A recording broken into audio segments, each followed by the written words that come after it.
નમસ્કાર, આપ જોઈ રહ્યા છો એબલ 24 ન્યૂઝ। વડનગર તાલુકામાં કોંગ્રેસનો જનસંવાદ કાર્યક્રમ, લોકોના પ્રશ્નોને મળ્યો અવાજ।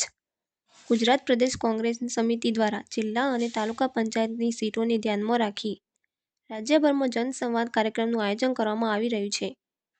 આ કાર્યક્રમ અંતર્ગત દરેક તાલુકાના તાલુકાવાર સીટ મુજબ જનસંવાદ યોજાઈ રહ્યો છે।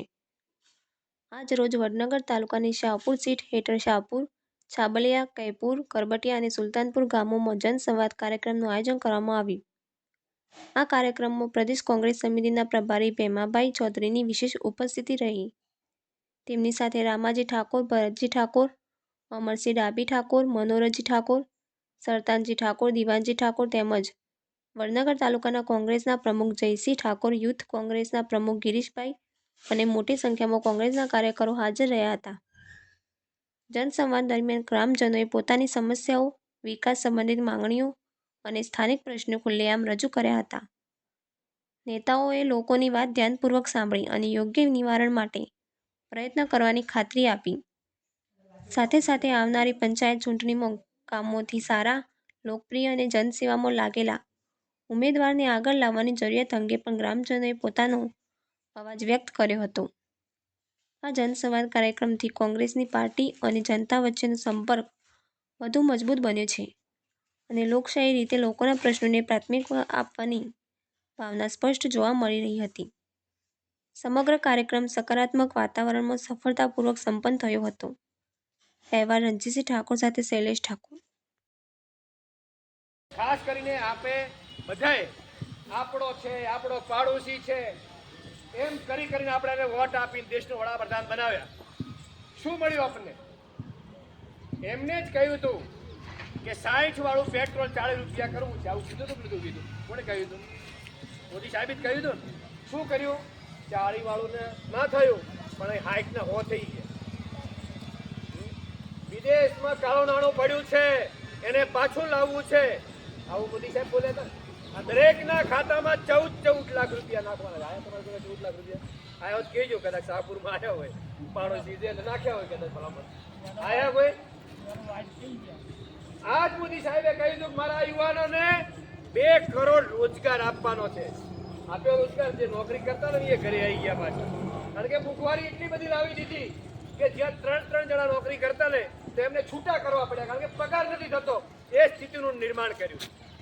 ગેસનો બાટલો 400 રૂપિયા વાળો 200 કરવાની વાત કરનાર પાર્ટી ભારતીય જનતા પાર્ટી આજે 400 વાળો કે પહોંચી ગયો। ખેડૂતોની આવક, આપણે બધા ખેતી સાથે સંકળાયેલા છીએ। આજે ખેતીની શું હાલત છે એ વડીલોને ખબર છે।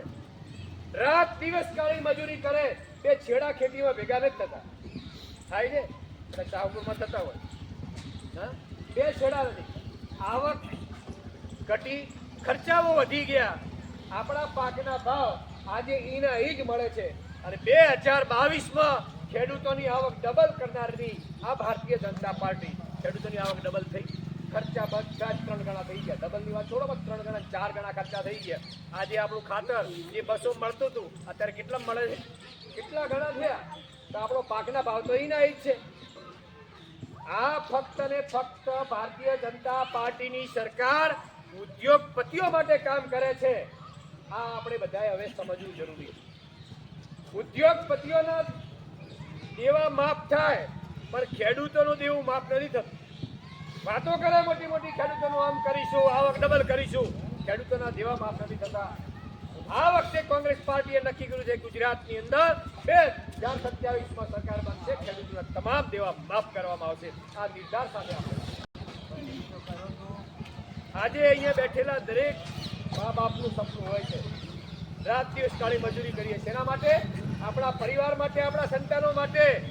એને રાત દિવસ ખર્ચા કરીને ભણાવીએ, વ્યાજે રૂપિયા લાવીને ભણાવીએ, એને ડિગ્રી લેવડાવીએ, પણ નોકરી નથી। આજે બધું જ તમે જુઓ, દરેક કચેરીમાં જજો કે વહીવટદારથી ચાલે છે, પણ નોકરી નથી। આપણા દીકરા દીકરી મહેનત કરે, રાત દિવસ પરીક્ષા આપવા જાય અને છેલ્લે પેપરો ફૂટી જાય। આ છેલ્લા 30 વર્ષમાં આ નિર્માણ થયું। આ ભારતીય જનતા પાર્ટીએ પણ આપ્યું। કોંગ્રેસ પાર્ટી જિંદાબાદ, કોંગ્રેસ પાર્ટી જિંદાબાદ, ભારત કી જય.